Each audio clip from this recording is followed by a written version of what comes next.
ბატონი ირაკლის ბოლო რეპლიკას უნდა გამოეხმაურო, რომ ჩვენ ჩამორჩებით რაღაც მოვლენებს, მინდა გითხრათ ბატონი ირაკლი, რომ ჩვენ ნამდვილად არ ჩამორჩებით ამ მოვლენებს. ჩვენი მოწოდებები რამოდენიმე თვეების უკან გაისმოდა ამ ტრიბუნიდან, ჩვენი მოწოდებები გაისმოდა ამ ტრიბუნიდან და დღესაც ამ პოზიციაზე ვართ, რომ უკრაინის შემდგარი მოვლენებს ხშირ ჭირდება მხარდაჭერა.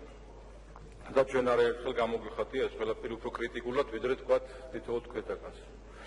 ეხლა რაც შეეხება ზოგადად რეზოლუციას, რა თქმა უნდა, ამ რეზოლუციაში ნათლად აისახა დამოკიდებულება და გაჟღერდა როგორც იქნა რუსეთის არსებობა ამ აგრესიის მიმართებაში და უმრავლესობამაც როგორც იქნა დაინახა, რომ თორმე რუსეთი მართლაც ეწევა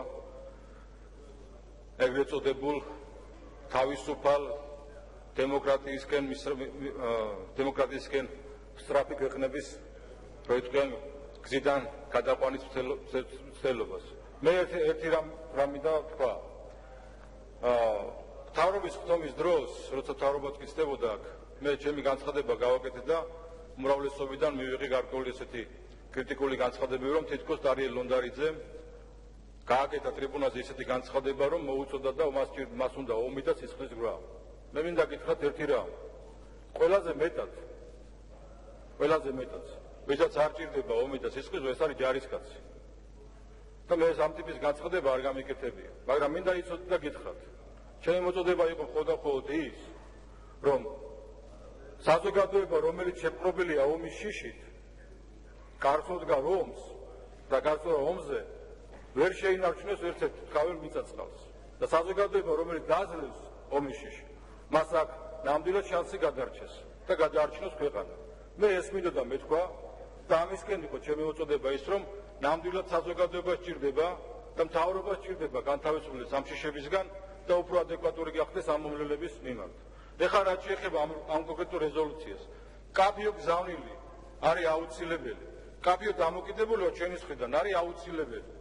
ის რომ რუსია არის აგრესორი, დღეს როცა ჩვენ ამას ვიძახით, არის უკვე დაგვიანებული, როცა ჩვენ 6 თვის წინ ვიძახით, რომ ეს არის აგრესორი და ამ მოვლენას ჭირდება ჩვენი მხრიდან დაფიქსირება. დღეს არის სხვა გარემო. დღეს არის ის, რომ ნატო ქმნის შესაბამის ქვედანაყოფს სწრაფი რეაგირების. ნატო ქმნის გარკვეულ რაღაც უსაფრთხოების სფეროს და აძლიერებს უსაფრთხოების სფეროს იმისათვის, რომ დაიცვას საქართველო, უკრაინა, მოლდოვა და ის ქვეყნები, რომელიც დემოკრატიისკენ მიისწრაფიან და უნდა თვითგამორკვევა და დაახციონ თავი ამ რუსულ ეგრეთ წოდებულ სამყაროს, საბჭოთა სისტემას. და ჩვენ ვარდო დღეს ვლაპარაკობთ 6 თვის მერე მხოლოდ რაღაც აგრესიაზე. არა ბატონებო, ჩვენ უნდა ვთქვა და ხმამაღლა უნდა მოუწოდოთ ნატოს, ევროპას. ჩვენ უფრო კაცრები უნდა გავხდეთ. ევროპის მიმართ მათი ქმედებები დამოკიდებულება 2008 წელს დაგვიანებული იყო. დღეს უკრაინაში დაგვიანებულია მათი გაბეჭები. უფრო მკაფიო უნდა გახდნენ, უფრო მკაცრი უნდა გახდნენ პუტინის რუსეთის წინააღმდეგ. უფრო მეტი კრედიტ დაბეჭები უნდა გადადგან. დაგვიანებულია მესამე ფაზის ეგრეთ წოდებული სანქცია და არა მესამე ფაზის უკვე მეოთხე ფაზის სანქციაში უნდა გადავიდნენ. უფრო სწრაფი ნაბეჭები უნდა გადადგან რუსეთის მიმართ, რათა შეაჩერონ ეს აგრესია. თუ კი ჩვენგან არ იქნება ქართველების მხრიდან არ იქნება ესეთი მკაფიო დამოკიდებულება, ქვეყანა რომელიც მუდმივად დგას საფრთხის წინაშე, შეუძლებელი იქნება და დაგვიანებული იქნება ნამდვილად ის ნაბიჯები, რომელიც ეხლა იდგება უმრავლესობის მხრიდან. ამიტომ ვიძახით და ამიტომ ვამბობთ, რომ სწრაფი და მკაფიო გახდეს. ხელისუფლებას უნდა ქონდეს მკაფიო გზავნილი. გამიგეთ? არ უნდა ერიდებოდეს მთავრობის ხელმძღვანელობას, ნამდვილად ჩავიდეს უკრაინაში და დაადგეს იქ, სადაც მართლაც საქართველოს ბედი წყდება. რა არის ამაში მძიმე ნაბიჯი გადასადგმელი, ხო? მე ვთქვი, რომ დღეს ჯადაცვის მინისტრი ჩავიდა, როგორც იქნა. როცა ჩვენ ამას ვიძახით რამდენიმე ხნის უკან, ხო? მაგრამ ეხლა ვიძახით, რომ ჩავიდეს პრეზიდენტი უკრაინაში, ჩავიდეს პრემიერი უკრაინაში, დადგეს მთავრობის გვერდზე და კაფიოდ დააფიქსიროს თავის პოზიცია. რაც უფრო სასარგებლოს გახდის საქართველოსი და მართლაც აარიდებს საქართველოს საფრთხეს, კარს მომდგარს. ეს არის სწორი გადაწყვეტილი ნაბიჯები და არა ყოველთვის რაღაც დაგვიანებული, რომ ვიტყვიან დამცველ პოზიციაში როგორმე დავეციოთ ჩვენს კეთილმეზობლებს იმისათვის, რომ რაღაცნაირად ჩვენი პოზიციას დავაფიქსიროთ. მე შემექრა დაბეჭდილება, რომ ის გაცხადება, რომელიც მივიღეთ, რაღაცნაირად თითქოს საიდანაც მოვიდა მითითება და უცბად უმრავლესობამ ყველამ ერთ ხმაზე ერთი ტონით დაიწყო ამ თემაზე საუბარი. ერთი ვიღაცის მითითებით.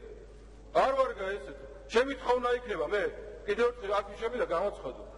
პრემიერ-მინისტრი, მთავრობა, რომელიც არ არის შინაგანად თავისუფალი და არ არის დამოუკიდებელი გადაწყვეტილებებში და ფიქრობს იმას, რომ ვინმეს გამიიღოს მითითება და მე ილაპარაკოს და გააწყოს, ვერ გადაწყვიტოს პრობლემას. თქვენ მოგმართავთ ჩემს კოლეგებს, ძალიან გაფასებთ, რომ გონიათ ბძულ ხართ და რაღაცა არ ბძულ ხართ. გაფასებთ, მიყვარხართ და პატივს ვცემთ. განთავისუფლდით, მეტად თავისუფლები ვიყავით და დამოუკიდებლები ვიყავით თქვენ გადაწყვეტილებებში. უფრო მეტი იქნება, უფრო მეტ წარმატებას მივახცევთ ერთად. აი ეს მინდა გითხრათ და ის რაც ითქვა ზუსტად ამ ჩვენი მხრიდან შეიძლებოდა რომ ჩაიწეროს და უფრო მკაფიო გახდეს გზავნილები ამ რეზოლუციაში და მოგიწოდებთ უმრავლესობას რომ უმცირესობიდან წამოსული ეს გზავნილები მკაფიოდ იყოს განსაზღვრული იმ დოკუმენტში რომელიც უნდა მივიღოთ და რა თქმა უნდა ჩვენ ამას ხარს დავუჭერთ. დიდი მადლობა.